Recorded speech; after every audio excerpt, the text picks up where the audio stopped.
Oh! Whoa. So I'm like, what?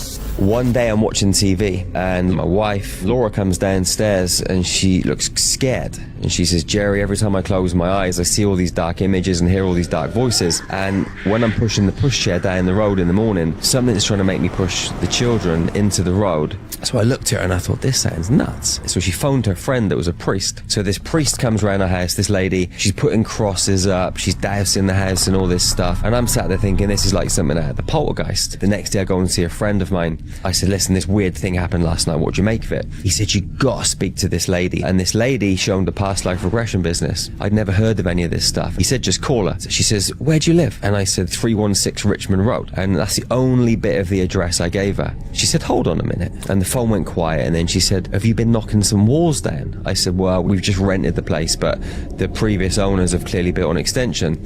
She goes, yeah, you've got an angry old man in your house. And I'm thinking, an angry old man? This just sounds crazy. I said, okay, well, let's say there is an angry old man. What are we going to do about it?